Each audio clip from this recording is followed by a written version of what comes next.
Today we continue our series in the book of Hebrews. We're in chapter 10, and the title for today's message is Trusting the Sacrifice of the Son, Part 2. It's a continuation of last week's message from Pastor Jesse, and in fact is a continuation of the week before that. Really, chapter 7, 8, 9, and 10 are just one long, dense argument that's supposed to reach its climax today. We'll see if we're able to accomplish that. Tim was making a joke like, Nathan, we're gonna set you up so well. It's just gonna be such a juicy pitch that you better hit a home run. So with that pressure in mind, we dig in today. Once again, remembering the gift of the Son's sacrifice, the death of Jesus himself. So start with me in Hebrews chapter 10, starting at verse 1.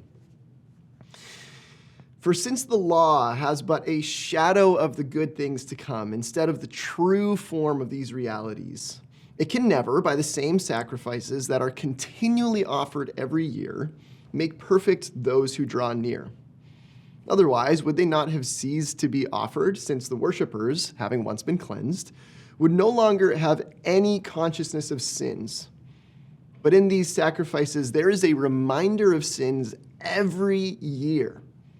For it is impossible for the blood of bulls and goats to take away sins. And if you skip down to verse 11, kind of in this same type of tone, every priest stands daily at his service, offering repeatedly the same sacrifices, which can never take away sins. One of the things that comes out right away to me are it's the consistent theme of this not being enough, futile efforts, continually offering sacrifices every year. The worshipers, they will continue to have consciousness of sins. They have a reminder of sins every year. It's impossible for these bulls and these goats and their blood to take away sins. The continual futility. It reminds me of the ancient myth of Sisyphus. I don't know if you've heard of Sisyphus, but he is a Greek king in ancient lore that was cursed to roll a giant boulder up a hill again and again. And just before he would get to the top of the hill, the boulder would roll back down the hill, and he'd have to start all over again. It's labor, it's endless struggle, it's eternal labor, strife, futility. And I think that's one of the things that we see here. It's also one of the things that I think is true of our modern day. We personally have no shortage of metaphors to describe this experience. We have the rat race. We have the daily grind. We have the survival of the fittest. We feel like we're on a treadmill or a hamster ball just running around in circles getting nowhere. It's the Einstein quote that insanity is doing the same thing again and again and expecting different results. It's that feeling waking up in the morning and just already, before you've done anything, just being hit by fatigue and exhaustion, the dread, the weight of responsibility that threatens to crush us every single day. It's the coffee you drink in the morning, just hoping this caffeine will be enough to get me through. I think the myth of Sisyphus is true to our current experience. But I actually think the story of the Jewish priests says something even more significant. Yeah, there's the struggle against this futile effort. But they recognize that in this boulder, running it up and down the hill again and again, more often than not, the greatest boulder is our own heart. The greatest boulder, more often than not, is my own heart. Here's what I mean. Let's go through the verses once again. Since the law has but a shadow of the good things to come, instead of the true form of these realities, it can never, by the same sacrifices that are continually offered every year, make perfect those who draw near. Okay, what's that talking about? Continuing on. Otherwise, would they not have ceased to be offered, since the worshippers, having once been cleansed, would no longer have any consciousness of sins? In other words, the ultimate goal was for these sacrifices to remove the consciousness of sin, but it wasn't able to do it. In these sacrifices, there is a reminder of sins every year, the constant weight of sin. It is impossible for the blood of bulls and goats to take away sins.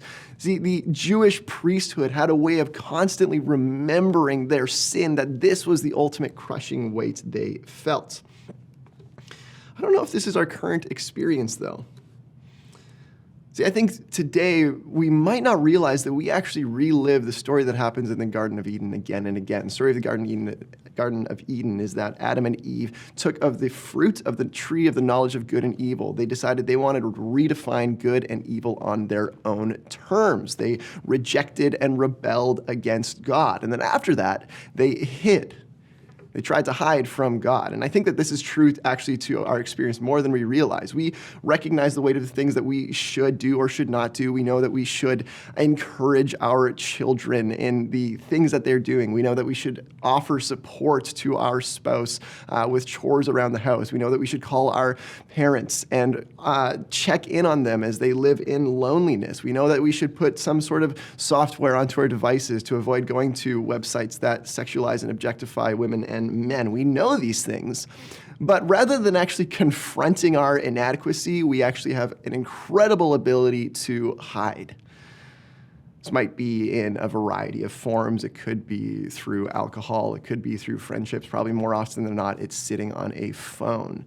But I think that where this comes out the most is how masterful we are at projecting the things that are good about us, wearing a particular type of mask, and hiding the things that we don't want people to see.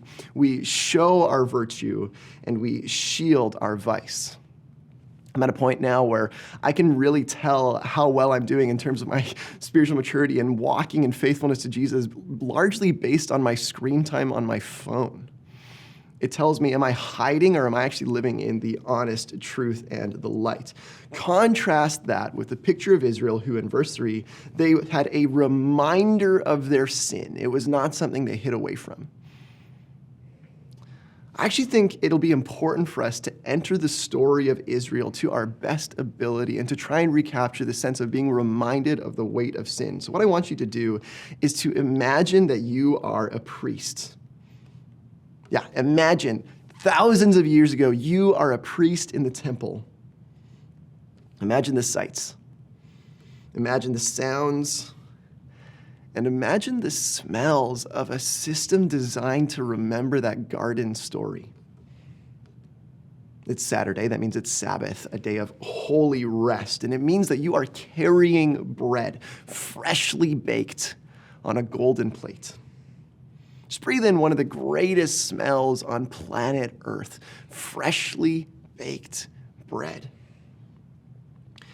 On either side of the temple are 5 tables covered in gold. You and 3 other priests replaced last week's Sabbath bread. You're reminded of the first Sabbath, when God created all things and on the 7th day he rested. That was actually supposed to go on forever. This bread with utensils and plates and cups reminds you that you were created to enjoy eternal rest and eternal communion with God. It was supposed to be an eternal feast. Flickering all around you are candlesticks, again, 5 on either side, each shaped like an almond tree with 7 branches rising, each topped by this flame. Hear the crackle of the wick all around. See the lights dancing and the shadows moving around the room. The almond tree candlesticks light up this place, and you see that it is dazzling with gold. It's confronting and startling. It covers everything: the candlesticks, the tables, the floors, even the walls themselves. Carved into these golden walls are trees and flowers. And alongside the almond tree candlesticks, you are reminded again of the garden you were created for, bursting with life. Now, amidst these trees and flowers on the walls, you see these carvings of strange, mystical, almost terrifying humanoid creatures. 4 wings envelop these angelic beings. You recognize them as cherubim. At the back of the room, there are these 2 large, extensive curtains. They're stitched in blue and purple and crimson and white. And they also have cherubim embroidered into their fabric. You are reminded once again of the garden. When Adam and Eve were cast out of Eden, the way was shut so that they could not return. It was guarded by two of these creatures, two cherubim. It's a reminder that you cannot enter the presence of God.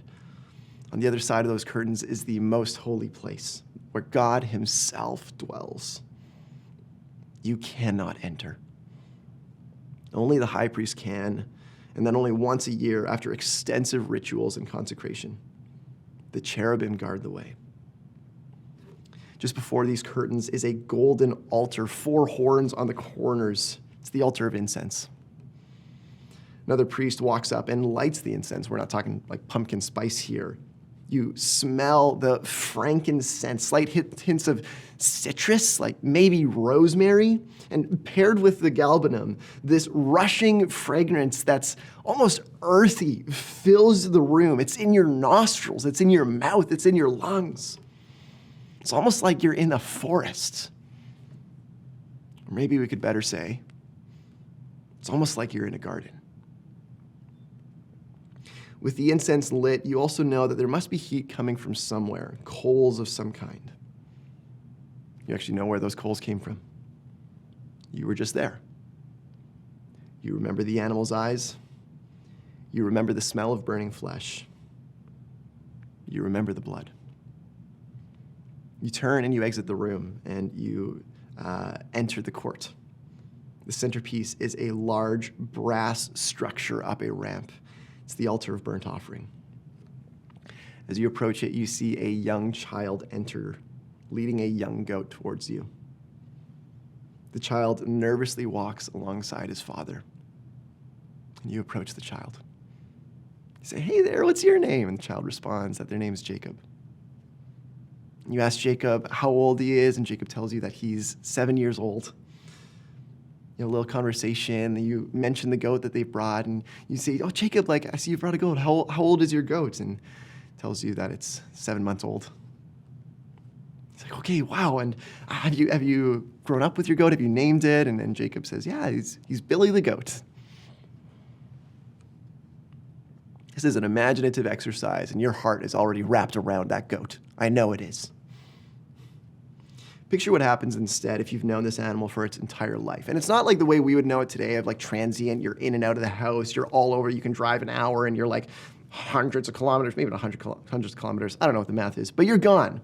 Versus back in the day when you grow up, you live alongside, you work alongside these animals. Imagine that type of weight. Imagine the weight of a child who's grown up with this animal and who perhaps unwillingly brought their goat to the temple. And now imagine again your role as the priest. You look the animal in the eyes.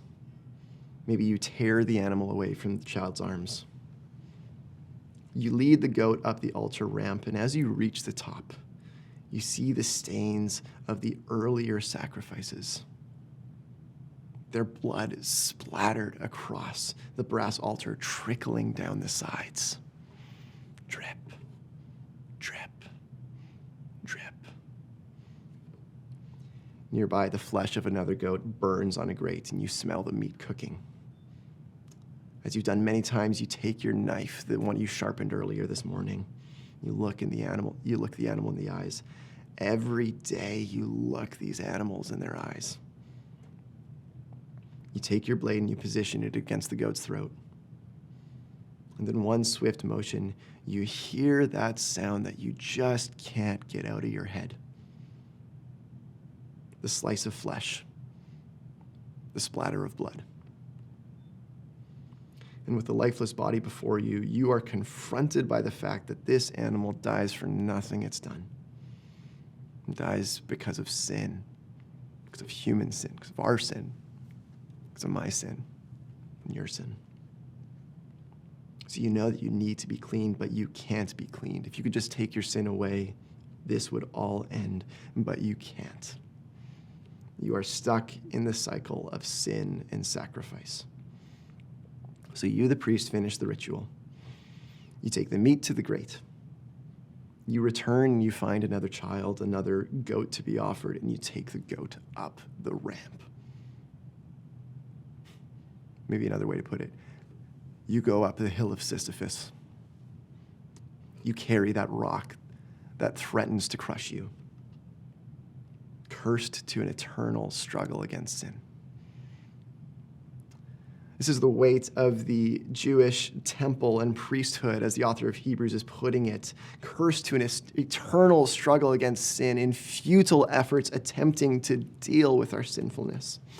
Out of that, I think that the author's words, starting at verse 5, just carry so much significance. Hebrews chapter 10, verse 5. Consequently, when Christ, that is the king, literally Christ means the anointed one and could be said as the king. When the king entered the world, he said, sacrifices and offerings you have not desired, but a body you have prepared for me. In burnt offerings and sin offerings, you have taken no pleasure. He's saying to God himself these words. Then I, that is Jesus, said, behold, I have come to do your will, O God. As it is written of me in the scroll of the book, his body himself was prepared in the placement of these sacrifices. It was written in the scroll of the book. It's been something that's been anticipated for centuries. Continuing on, verse 8. When he said above, you have neither desired nor taken pleasure in sacrifices and offerings and burnt offerings and sin offerings. These are offered according to the law. Then he added, behold, I have come to do your will. He does away with the first in order to do the second. He recognizes that this constant struggle, this futility, this fatigue, and the labor of unending struggle is not the ultimate goal. It's the first thing. The earlier words are a shadow of the things to come. That's verse 1. And it reaches verse 10. By that will, by that desire, by that work, we have been sanctified, that is, we have been made holy, we have been set apart through the offering of the body of Jesus Christ once for all. Continuing on, we are reminded of the way of Sisyphus. Every priest, verse 11, every priest stands daily at his service, offering repeatedly the same sacrifices, which can never take away sins. The rock of Sisyphus, that is actually the rock of our own sin, that threatens to crush us, that we're just always trying to push up the hill, it will never be taken away. But when Christ had offered for all time a single sacrifice for sins, he sat down at the right hand of God, waiting from that time until his enemies should be made a footstool for his feet. I think of the rock of Sisyphus. I think of him drudging up the mountain. I think of the plodding that comes step after step for eternity, stuck in that loop. And then I read verse 14. For by a single offering, he, that is Jesus, has perfected for all time those who are being sanctified. See, in contrast to the plodding of Sisyphus stuck in eternity, there's a new way. Jesus replaces eternal plodding with eternal perfection. In Jesus, you have been perfected for all time. I don't know if you hear that. Like, this is not just a momentary type of thing. This is for all time. This is not a slight improvement. This is perfection. In Jesus, you have been perfected for all time. That's at the core of who you are, not the constant struggle, not the constant failure, not the strife and the exhaustion and the fatigue. You have been perfected for all time. And beautifully, we're still not done yet. See, that's the recognition that right now you are perfected. Right now you are perfected, and in the future, for all time you have been perfected, but they're still dealing with the past. If you skip down to verse 17 and 18. Then he adds, I will remember their sins and their lawless deeds no more. Where there is forgiveness of these, there is no longer any offering for sin. So now we're talking, yes, it's the present perfection, it's the future perfection, but it's also the forgiveness of the past as well. It's dealing with all of it comprehensively. Past, present, future, the entire perfection. And we're still not done yet. So here's what typically happens. So we talked about the incredible work of Jesus, what he did to perfect us, to wash our sins away, to cleanse us, his ultimate sacrifice. But what will often happen is then you contrast the work of Jesus with the work of humans, and you pit them against each other. You kind of treat them as if they're like Tom and Jerry. I don't know if you know the two cartoon characters, the cat and the mouse, diametrically opposed rivals, always fighting against each other. Only one can be victorious or the other. This is how we often treat, I think, Jesus' works and the works of humans. So now that we talk about everything that Jesus has accomplished, the only answer is to actually challenge and diminish the work of humans. The book of Hebrews does not allow us to do that. Rather than being some sort of like Tom and Jerry diametrically opposed thing, treats it more like that incredible ice cream manufacturer, Ben & Jerry's. Which, by the way, I can't have dairy, so you would think, why Ben & Jerry's? Their dairy-free ice cream is still unbelievable. I don't know how they do that. It's like they bring something together that is amazing, and it's with that type of wonder and awe that I think we should approach what happens here. We skip 2 verses in 15 and 16. So we have verse 14, by a single offering he has perfected for all time those who are being sanctified, and then we move to verse 15. And the Holy Spirit also bears witness to us. For after saying, this is the covenant that I will make with them.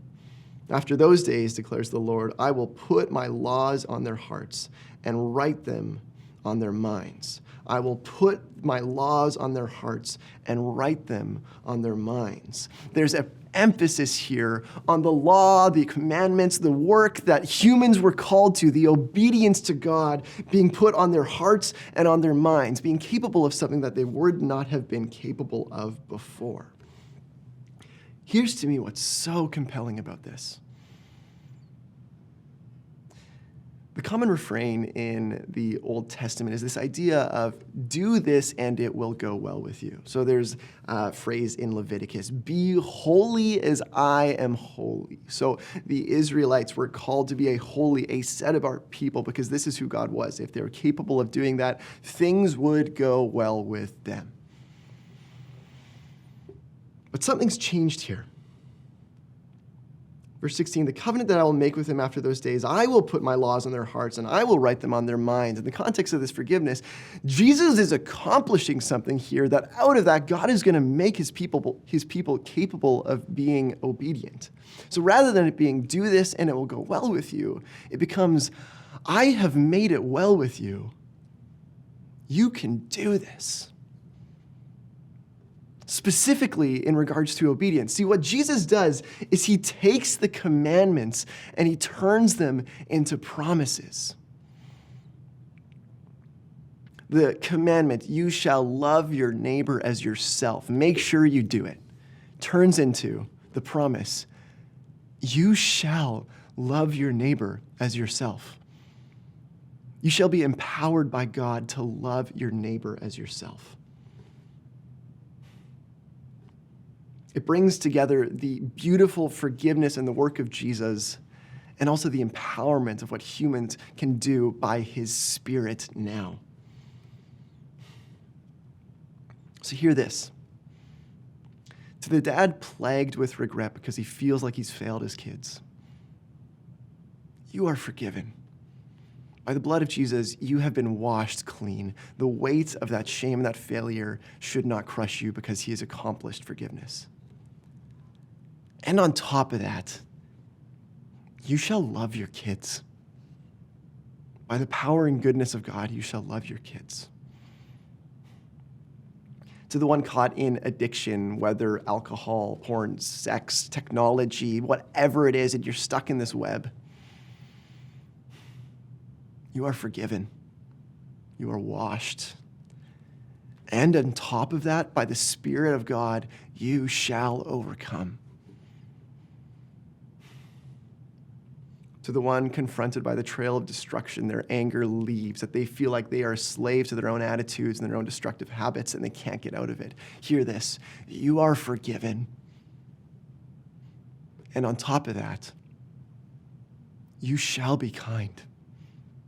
The promise of Jesus to you is that in him, by his blood, by his death and his resurrection, by the Spirit that he pours out, you shall have the power to be kind and to be compassionate. you are not cursed to your own self-destruction. So I want to recap where we've gone so far with 3 pictures. I've done like an imaginative exercise. If you're a visual learner, this next one's for you. So first picture is the cycle of Sisyphus, where we just go through work and we go through failure, and we go through work and we go through failure. And you continue to try and roll the rock up the mountain, and you know that the next day you wake up, it's going to be at the bottom of the mountain again, and you're going to have to keep rolling it up the mountain. That is the cycle of Sisyphus. That's the story of our modern day. The cycle of the Old Testament, of the Jewish priesthood, is similar but slightly different. It's work into sin, sacrifice, and then back to work. And you're caught in this cycle of sin. And I will say this, I mean, it seems foreign to us, some of the sacrifices, but if one of the markers of maturity is our own awareness of sin, there's probably a strong sense in which the Jewish priesthood had a stronger maturity than we do today. They were not as willing to just hide away from their sin as we attempt to do now. But then there's a third way that we'll call the new and living way, because that's the language that it will be given in a moment. If you think of verse 14, for by a single offering, he has perfected for all time those who are being sanctified. I think it provides us not with a cycle, but with a pathway. A single offering, there's a sacrifice. He is perfected for all time. There's a perfection. Those who are being sanctified. We talk about sanctification as this idea of continuing to be made holy, and we've been using the word obedience. Sacrifice, perfection, obedience. That is the trajectory. You see here, obedience is actually after Jesus' sacrifice, after the perfection that's been accomplished, and now your obedience comes as a result. This is the new and living way that's described in the next few verses. So start with me at verse 19. Therefore, brothers, since we have confidence to enter the holy places by the blood of Jesus, by the new and living way, here's the new and living way, that he opened for us through the curtain, that is through his flesh. That is the sacrifice piece. We start out, there's something that's happened in this sacrifice of Jesus, whose body was able to open the curtain of the cherubim that blocked the way to the presence of God. Since we have a great high priest over the house of God, verse 22, let us draw near with a true heart in full assurance of faith, with our hearts sprinkled clean from an evil conscience and our bodies washed with pure water. There's the perfection. Inwardly, our hearts are sprinkled clean from an evil conscience. Outwardly, our bodies are washed with pure water. There's something you are capable of even outwardly. And here's the obedience, verse 23. Let us hold fast the confession of our hope without wavering, for he who promised is faithful. There's a perseverance that you're capable of. Let us consider how to stir one another up to love. There's actually an embodying of the work of Jesus and good works, contrasted with the earlier dead works that have been talked about in the book of Hebrews. Your works are not dead now, they are good. Not neglecting to meet together. There's a community that happens, but encouraging one another. This is a place of encouragement, and all the more as you see the day drawing near, and there's a place of hope. Reminded, being that it is the first Sunday after Remembrance Day, reminded that this is the time where many of you, as we have started to do, start decorating for Christmas, and the holidays start coming out. Michael Bublé begins. And I reflect on a moment I had with a professor at Briarcrest where we were starting to talk about Christmas decorations, and he just kind of was subtly said, like at the end of time when all's said and done, what's going to be the greatest moment to reflect on, the greatest holiday in human history? And being at Bible college, we know, okay, like it's not Christmas, it's going to be Easter, it's going to be Jesus' death and resurrection. So we say that to him, he's like, nope, don't think it's going to be that. So now we're confused. And we say, is it Christmas? Like, I don't think it's Christmas. No, those are very important things, but I think it'll be something different. So now we're throwing it out there like National Boyfriend Day. Like, what's going to be the most important thing here? Encouraging one another all the more as you see the day drawing near. The author of Hebrews is referring to that moment when Jesus ultimately returns. That's the ultimate hope that we are pushing for. The day of the Lord, when Jesus himself returns. As we close, we come to the final verses of our day, verses 26 to 31, which show the other side of the day of the Lord. It's a day of salvation for those who believe in Jesus, and a day of judgment on all evil and corruption, because for once and for all, those things will finally be done with. I know these are things that are difficult. It's even difficult for me to read. But what I want us to do is just recognize that we tend to put up barriers and just try and put those walls and those barriers down. And here, verse 26. For if we go on sinning deliberately, not just like accidental sins, we recognizing that sin will continue to happen until the day Jesus returns. But if we go on sinning deliberately, if we once again return to the Garden of Eden and redefine good and evil on our own terms and reject and rebel against God intentionally, if we do this after receiving the knowledge of the truth, there no longer remains a sacrifice for sins. Jesus' sacrifice was once and for all. It did away with the sacrificial cycle. But a fearful expectation of judgment and a fury of fire that will consume the adversaries.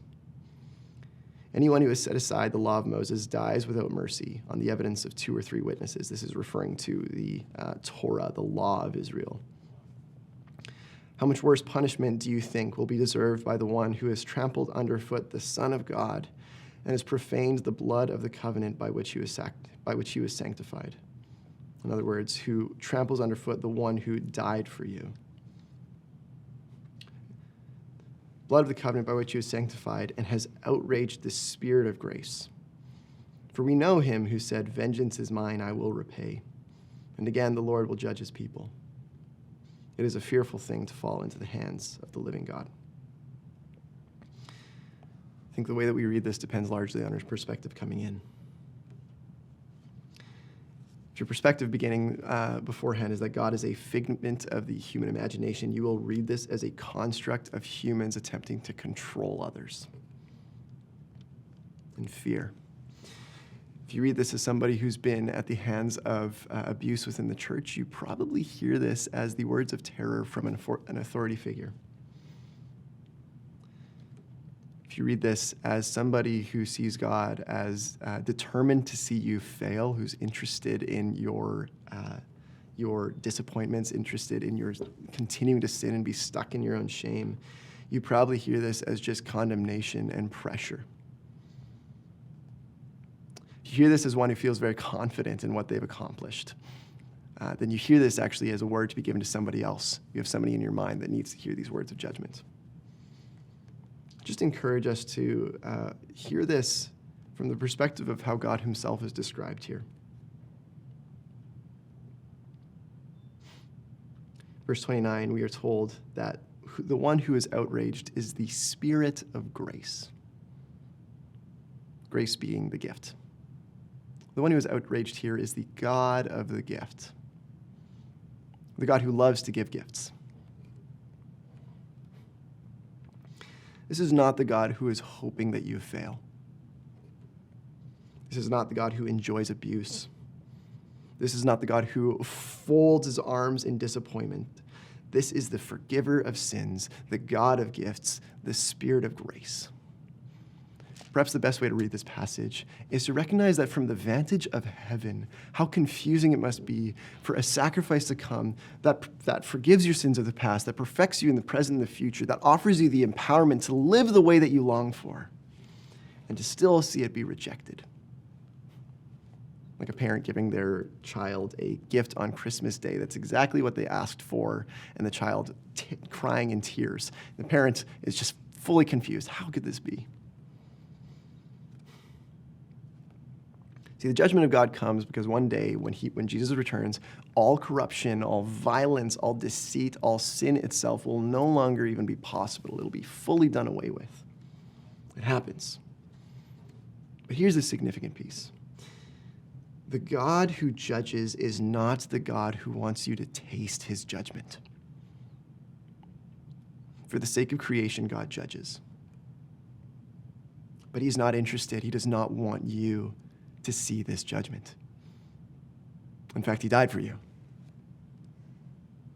He sacrificed his own son that you may find life, that you may be forgiven, perfected for all time, sanctified, walked in increasing obedience. And one day, whereas now, like the perfection might only be experienced as this inward healing and slight improvements, one day when Jesus returns, all will be made well. That's his heart for you. So let us take this beautiful sacrifice and also this warning to be careful and give it all in worship to our King Jesus.